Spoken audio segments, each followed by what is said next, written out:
Indian സമയം രാത്രി 8:58 September 7 അത് സംഭവിക്കും. സെപ്റ്റംബർ 7 പൂർണ്ണ ചന്ദ്രഗ്രഹണം കാണാനൊരുങ്ങി ലോകം. ഇന്ത്യ അടക്കം ഏഷ്യൻ രാജ്യങ്ങളിലും യൂറോപ്പിലും ആഫ്രിക്കയിലും ഓസ്ട്രേലിയയിലുമെല്ലാം ഗ്രഹണം ദൃശ്യമാകും. കേരളത്തിൽ തെളിഞ്ഞ കാലാവസ്ഥയാണെങ്കിൽ ഗ്രഹണം പൂർണ്ണമായും ആസ്വദിക്കാം. ഇന്ത്യൻ സമയം രാത്രി 8:58 ഭൂമിയുടെ നിഴൽ ചന്ദ്രനുമേൽ വീണു തുടങ്ങും. 5 മണിക്കൂറും 27 മിനിറ്റും നീണ്ടു നിൽക്കുന്നതാണ് ഗ്രഹണ പ്രക്രിയ. ചന്ദ്രബിംബം പൂർണ്ണമായും ഭൂമിയുടെ നിഴലിലാകുന്ന സമ്പൂർണ്ണ ഗ്രഹണം 1 മണിക്കൂറും 22 മിനിറ്റും നീണ്ടു നിൽക്കും. രാത്രി 11:41 ചന്ദ്രൻ പൂർണ്ണമായും മറയ്ക്കപ്പെടുക.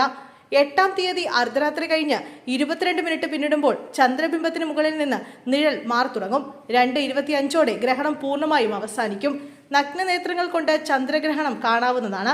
ഈ സമയത്ത് ചന്ദ്രൻ ചുവപ്പോ ഓറഞ്ചോ നിറത്തിലാകും ദൃശ്യമാവുക.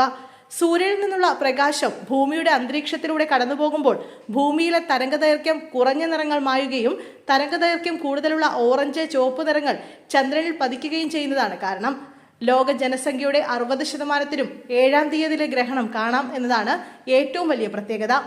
ഇത് കഴിഞ്ഞാൽ ഒരു പൂർണ്ണചന്ദ്രഗ്രഹണം ഇന്ത്യയിൽ നിന്ന് കാണണമെങ്കിൽ 2028 ഡിസംബർ 31 വരെ കാത്തിരിക്കണം.